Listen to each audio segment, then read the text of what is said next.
What's happening, guys? Welcome back. This is part two of the Everything Chest series. I'm happy that you're here.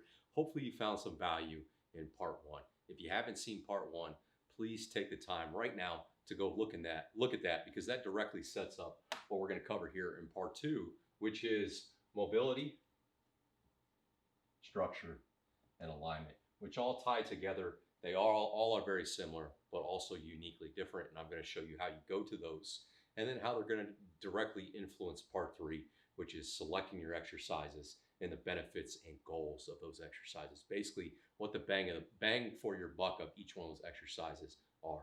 Before we dive into this video, I want to encourage you right now to take an opportunity to go and look at the first link in the description section on this page. I've applied a link there that's going to take you to the executionpro.com website, and I'm going to give you a special offer to where you get to be a part privately to the community of the execution program. This is an exclusive one-on-one coaching community to where basically for $80 a month for 5 months, you invest in the opportunity to be coached by me, get access to hundreds and hundreds of workouts, hundreds of hours of content, and then hundreds of hours of extra bonus content that you get to keep for the rest of your life. In addition, you get added to a private forum group where all of your peers, including me, get to discuss talking shop just like this every single day for a very small investment. Again, this isn't just a 5-month deal. You're just making a 5-month investment that you get to keep all this material and have access to me for the rest of your life. So a very small investment for basically some self-development that you're looking for. So I want to encourage you to go to that link, go sign up, take a part of that because right now I'm giving you a special offer that otherwise isn't going to be given access to other people outside of this video. So first off, thank you for being here. Now getting into this, everything chest. First, let's dive into mobility. In part one, we talked about how anatomy directly influences function, and function is the first and probably the greatest step forward you can take from distancing this concept of, hey, I'm going to go to the gym and I'm going to do exercises. And now instead, I'm going to go to the gym and have exercises be the result of a very specific contraction that I want. Essentially, every muscle has its lengthened position and it has its shortened position. And the only way that you can know what exactly that means and how you get there is if you know a little bit about origin, insertion, and function. And that's all carried out in the first video. So video one. Here in this video two, we're going to build upon that anatomy and function. We're going to build on that insertion and origin concept. So mobility, we're relating toward structurally, mobility-wise, alignment-wise, what do I have available to make a chest contraction? What uniquely do I have to offer to where I can ensure that my pecs are taking dang near 100% of this load and producing tension and output from it? Because the reality is if we go into a chest exercise and the front delts are taking 50% of it and the triceps are taking 30% of it, then that leaves only 20%, if my math is correct, for my chest to actually get some benefit out of that exercise selection. So is it the exercise's fault, or is it the fact that I haven't assessed how mobile am I, what's my structure like, and what's my alignment? Okay, the first thing I want to do is I want to skip over mobility and I want to go to structure. Okay, so we're going to cover structure first. And in structure, we need to assess what's my body like, okay, as far as like how it sets, how muscle sets on the bone. Well, if I go to the side here, kind of pull my shirt tight. Sorry guys, it's a 3X. I like baggy clothes.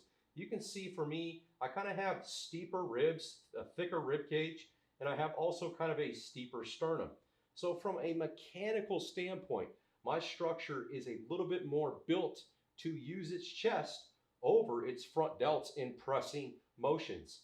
And it doesn't take a rocket scientist to understand that, because look at the placement of my shoulder joint in relationship to where the actual tissue of my pecs are. My pecs are in front, well in front for the most part. Upper pecs all the way to lower pecs are well in front of my shoulders. Now, what if I was a person that was a little bit more narrow in the ribs and in the sternum? What would change? Well, might be more like this. So now look, my front delts are pretty even with my upper pecs. My mid pecs, my sternal pecs are still kind of in the front.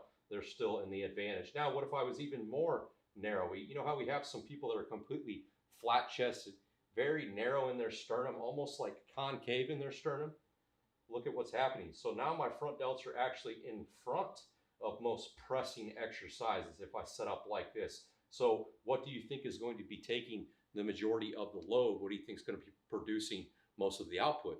Front delts. So if you're that person that has that feedback of like, well, I feel my front delts a lot of my presses, it could be your structure.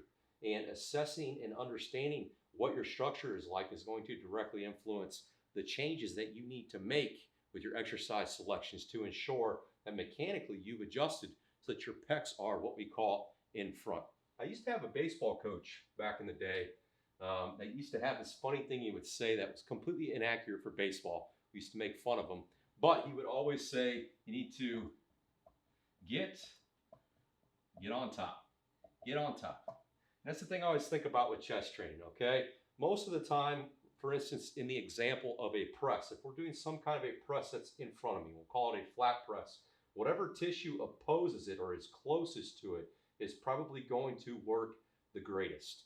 Does that make sense? So if I have kind of like the middle part of my sternum in front of this line of force, this resistance that the machine or the dumbbell or the cable, whatever it may be, the barbell, that it's giving to me, okay, whatever is going to oppose it is going to be the thing that's closest to it.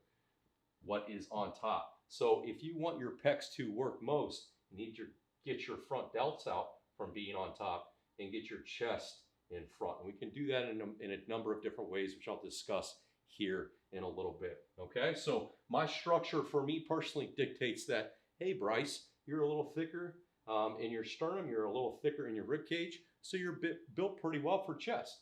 And because of my structure, that's why for the most part, since I started to train and up till now, chest is still one of the body parts that I never miss the mark on. I connect to it really, really well. And it was one of the first body parts that really took off for me because I structurally am built for it. So if you're one of those people, well then congrats to you. But if you're not one of those people, that's why assessing structure is so important. So hopefully that makes sense. Hopefully everybody is with me. The next thing that we have to assess is our mobility.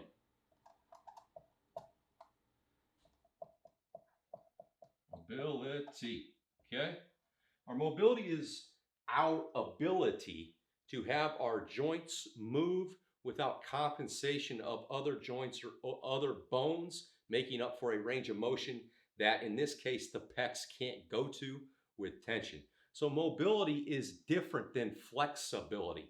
Flexibility is my body's ability to go to a range at a joint that doesn't necessarily have to have this active tension. It can just passively be where I can hang out and move to in a range of motion.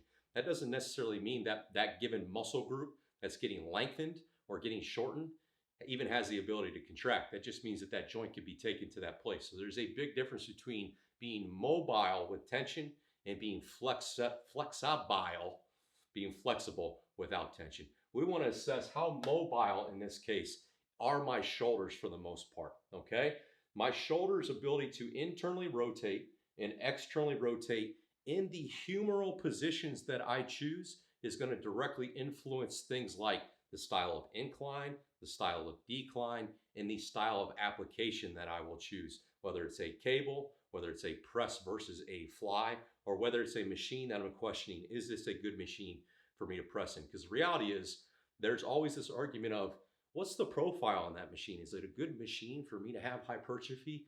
But most people don't even take the most important first step to say, do I even have the mobility to get into that machine? And then can I align for it? Because if you don't have those two things, it doesn't matter the loading profile because it's still crappy no matter what. A crappy loading pattern and a great loading pattern still doesn't equate to a crappy alignment and a crappy ability to be mobile enough to work in that exercise. So we need to realize our body's ability to internally and externally rotate is going to influence whether we press or we fly or the application that we get into. And it's really easy to assess that. Okay, first I kind of go, what's my normal like humeral pressing position? And I don't exactly know how I can answer that for you, except for the fact when we get into exercises, we're always looking for tension in the largest contractile range of motion that we possibly can get in most cases. So my humeral position needs to be for me to get my pecs into a fully lengthened position as close as they can in that movement in a fully contracted position as much as they can that movement as well, which means away from the origin and into the origin with that insertion point. Pretty simple. That was covered in part 1 of this Everything Chest series, okay?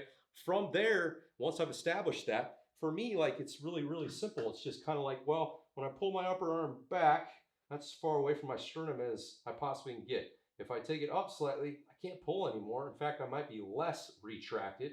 And then if I drop it a little bit, look, I get even further away from that point. So for me, this slightly arm tucked position is a little more comfortable. Can you make the argument that that produces less or more tension? Sure, if we wrote out the math and we were really scientific with it, we could say that it does less or it does more. The reality is quality is quality is quality. So if I'm getting more quality miles of less, I'm still getting higher quality in the long run. And that's what I'm looking at. I'm looking at this big picture for all of you guys. I'm looking out for you. So you are welcome. Good job, Bryce. All right, back on page here. So we've established the fact that my whole goal is to get as stretched as possible and as contracted as possible in whatever humeral position. Now, what about incline? What about decline? You know, how far do I go? What do I choose? What's my incline? What's my high incline? What's my regular decline? What's my flat? Okay, well, that has a lot to do with structure first and second with mobility.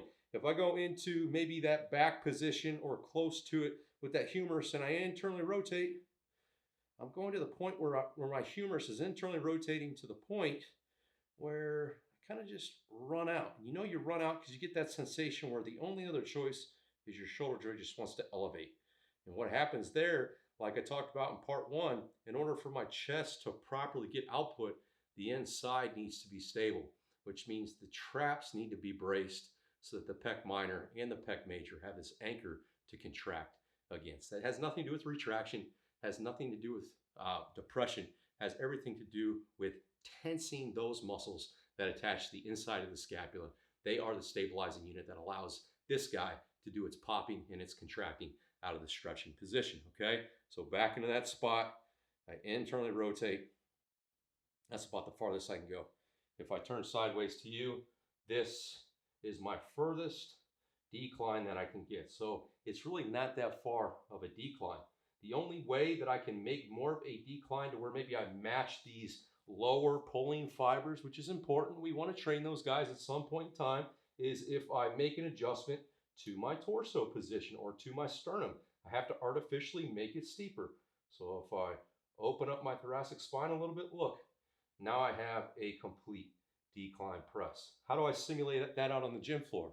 Well, we're going to cover that in part 3 more in detail, but the reality is we need to find a bench angle that allows me to comfortably make those adjustments, but also has that resistance going in a straight line, lining up the lower part of that chest. Does that make sense? So if I was lying on my back, let's say on a flat bench, I would have to make that slight adjustment there to get those decline fibers up, and then I would have to comfortably be in that internally rotated position, and that's it for my press. What if I am a person that gets into this position and I can't internally rotate beyond this? Well, what if I want to do decline? What if I want to have a decline style motion? Should I be doing decline? No, the answer to that is you can't. You don't have the ability to internally rotate, but you can open up that restriction and it gives you more mobility. How do I do that? I create less inhibiting factors around the elbow joint. So if I open up this hand and turn it into a fly like a cable fly, now I have an easier ability to internally rotate and externally rotate that humerus. Look at that. I can move that guy way further to a larger degree without my shoulder joint changing. So now I have the ability to work in that decline fashion. So I make that same adjustment here, and this can be like my decline dumbbell fly. Hopefully that makes sense to you guys, okay? You guys need to assess first your internal rotation. That's going to directly influence and help you understand what degree of a decline can I do, and do I have limiting factors to get my fully decline position, which is a press or a fly pulling down into the upper ribs like those lateral fibers of the chest work, okay? We talked about those 3 divisions in the previous video. Now what about external rotation? So same kind of humeral movement for me, externally rotate, boom, that's it. So look at that, okay? I'm not very good at all. I can't externally rotate. I'm gonna drop one arm, hardly at all. So that is the furthest that I can incline press for my pecs without something wanting to compensate in the shoulder joint. I don't know what it is. I really don't care. But I know beyond this point, in order for me to force into that, it doesn't feel like pecs anymore. It just feels like pain in my shoulder, which is going to take away from output in the pecs. Okay, so what do I do to ensure that maybe I'm getting into these clavicular pecs? Right now you can see with my structure, even if I open it up into that extension that we talked about before, I still am only working maybe these upper part of my chest. These upper sternal fibers are getting most biased. Okay, yes, that's upper pecs. But what if I want to get into these clavicular fibers? What do? Well, I need to make sure that I add more mobility. So now look, I have the ability to externally rotate more, and now I can easily do some kind of a some kind of a cable front raisey-ish style motion that works into those clavicular fibers more, or some kind of a narrow dumbbell press that works into those fibers more. So that's where you get at in seeing some of these abstract approaches that you may notice on some, well-known, some well-to-do coaches on your social media. You go, well, that's stupid. I haven't seen that before. That makes no sense. That's creative. He or she is reinventing the wheel. Maybe they're not, guys. Maybe they're doing these steps that you're not aware of. Maybe they're first assessing structure, and then maybe they're assessing mobility and going, man, my mobility sucks in this. Yes, I want to improve my mobility. Yes, there are drills to make that better. But the reality is the best thing you can do for mobility is become strong in ranges. And as those in ranges get stronger, the muscle as a whole is going to get stronger. And when that muscle as a whole gets stronger and stronger and stronger, it gets healthier and healthier and healthier around the joints. And then the joints have more of this willingness to go into a range of motion that they haven't been before, because now they're safer and they have less range of, or they have less inflammation from the mileage that you've been putting on them. You've been putting quality mileage rather than crappy mileage. So hopefully you can see why these fundamental foundational things are so important. So step one, assess your structure, okay? Step two, test your internal and external shoulder range of motion, test your mobility that way, and then assess how you creatively can get into in ranges. In ranges mean a fully lengthened pec, a fully contracted pec, a fully lengthened pec, a fully contracted pec, a fully lengthened pec, a fully contracted pec, in all different divisions of the chest. Hopefully that's making sense so far. The last thing I want to talk about is alignment, okay? The big example here, I think that will add a lot of clarity, is if we go into the incline bench, because every person out there is always saying, how do I bring up my upper chest? Or what is the best incline exercises, or things related to incline, because we always want this shelf. And the reality is like, you can't change your genetic predisposition of how your pecs will grow. You can see for me, like my mid pecs grow more so, they look like they're more prominent, more so because of my structure. But that doesn't mean that I don't have upper pecs. They just don't look as prominent as somebody that was a little bit more narrow in their sternum. Maybe wider clavicles, that will help. Broader clavicles will help because it creates more area for tissue to be built on. So structure plays into that as well, which is just a deep dive for another time, okay? But the reality is, going back to that phrase, get on top. Let's for example's sake, say that this is a Smith machine or a dumbbell press or a barbell press or a machine press, to where the resistance is going straight down. This right here is kind of like a suspended dumbbell. Now this is my pretty picture of an incline bench, okay? Here's your incline degree. Let's just say, for fun, that this is 45 degrees, because everybody goes, is a 45-degree incline press good for upper pecs? Well, it depends. So let's say this guy right here is me. I am spiky with my hair, right? Typically, all right? And I also have a little bit deeper or steeper of a sternum in a rib cage naturally. So if my shoulder joint is here, okay, and the place that we took that we really didn't dive in too much, but the place that I always advise is a shoulder position on every application that is consistent, okay? So my shoulder expectation is not retracted, not depressed. It's just far enough neutral or so somewhat in that position to where, number one, it's behind my pec tissue, and number two, I feel like my inner back, my mid traps and my low traps can kind of just lock. So for me, there it is, okay? Now, any adjustment from there is just a structural adjustment to make sure that my chest gets more in front. So the more narrow a person is, the more that they may have to extend a little bit from the thoracic spine.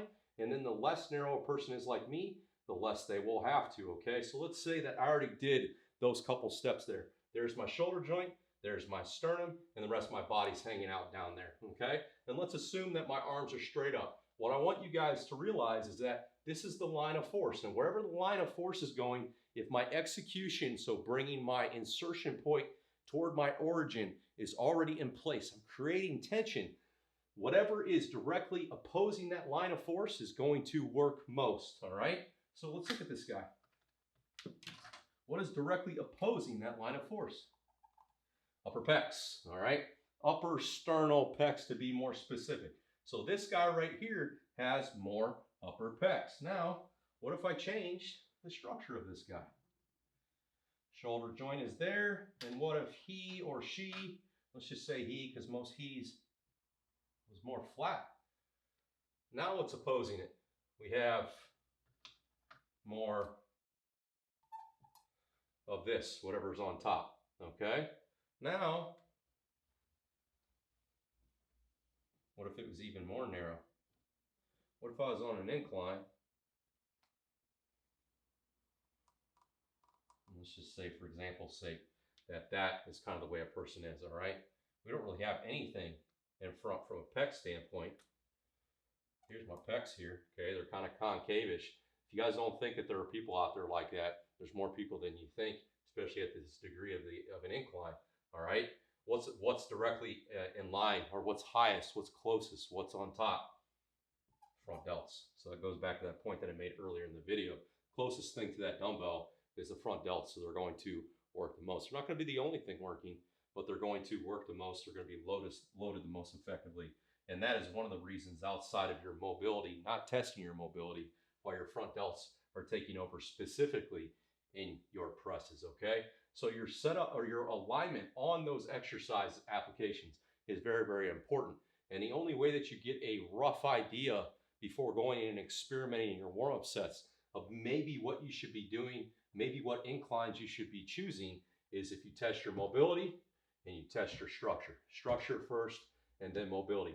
Having an understanding of a couple of these things will help you with going in and doing alignment. But I'm going to give you a couple general rules because those will help you get along the way. So if you're a person like me and you are steeper, and don't have an ego on this. Be honest with yourself, because if you're not honest with your structure, you're only hurting yourself. You're not helping yourself at all. Okay, you're not out to impress anybody. So be honest about your structure. If you're steeper like me, your incline angles can always go degrees higher than the normal person. So I can take a higher degree, like a 60 degree, and still be hitting upper pecs simply because look what's on top here, still pecs. I mean, it would take me all the way to here to get my delts up on top, right? So I can take a lot steeper incline. On the contrary though, a decline, I need less, because since I already have these guys so far in front, all right, for me to go to a decline angle, boom, look at that. I don't need much to get those guys in front. I mean, that's almost like a flat press, if that makes sense, okay? So for me, like maybe 5 to 10 degrees is enough for me to do a decline style press, provided I can match it with that amount of internal rotation that I need to comfortably maintain my structure for output in the decline.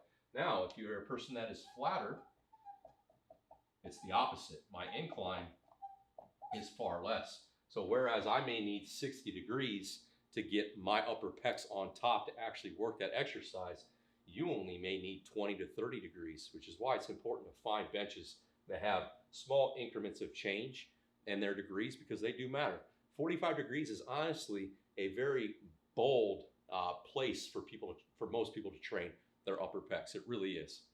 And then in the decline, you will need more, because you will need to artificially find an angle that allows your sternum to be steeper so that you can get those outer pec fibers to be more in line with that resistance. Remember, that's the goal.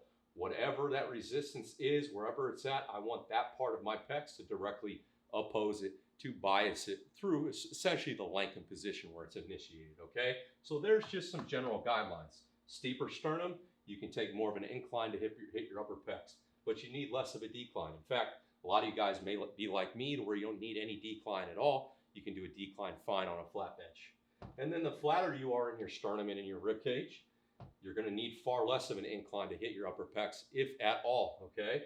And your decline is going to need to be far greater to make your sternum more artificially deeper, okay? But do not forget, guys, that it's okay for you to slightly extend at the thoracic spine to already start that artificial process of getting pec tissue in front and shoulders behind. There's always extremes to everything, so don't go to the full extreme. A little bit of extension will go a long way, but my suggestion to you is no matter what degree you're at, whether it's flat, decline, incline, or vertical, for even a military press, that you're always using the same degree of extension. Make that congruent, make it consistent throughout, because it will make your life a whole lot easier for problem solving when something's not working, okay? So let's just reflect a little bit on what we've covered. We figured out that structure matters. How steep my ribs and my sternum matters for how easily and naturally I'm going to find my pecs. And then based off of that, I need to assess my shoulder's ability to internally and externally rotate. That's going to help me not only choose degrees properly, but applications properly. Do I need to do more presses, or do I need to do more flies because my mobility sucks, okay? And then lastly, knowing those two things, alignment is much easier to set up. If I have an awareness of what these two guys are, I carry that over, and in my experimentation, I'm just making sure from an analysis standpoint that whatever part of my pecs I'm trying to bias, those guys are directly opposing the line of force, and the fiber direction in which they pull is kind of in the line of force as well. Want everything to be in straight lines. That ensures that resistance is actually going through that contractile range of motion, which makes life really easy. Now, I know that sounds really fancy and maybe smart, but it's really not that smart. If my pecs are going to be moving in and out in a straight line, this is going to be going in a straight line. I want those two straight lines to meet. So I want to make sure that I'm not contracting in this direction or contracting in this direction. I'm contracting in this direction, and whatever's on top is going to have that resistance going through it most. Okay, that carries over to every single exercise that you do for pecs. And the reason why is because the function of the pecs never changes. Function is function is function is function. Your thought process is always, I'm just trying to exercise the function of my pecs. The only thing that changes is the goal of the exercise, and that is what we're going to talk about in part 3. In part 3, we're going to talk about clarifying what changes in my exercise applications depending on what I choose and depending on what goal I'm looking to do. Am I trying to do something in lengthened position, the shortened position, output, metabolic, stability, non-stability, strength, hypertrophy? We're going to cover all those things and more in part 3. So I appreciate you guys all tuning in. This was a lot of fun, and class is dismissed until part 3. Put your comments in here, subscribe to this channel, because we're going to have more of these. But until next time, we'll talk later.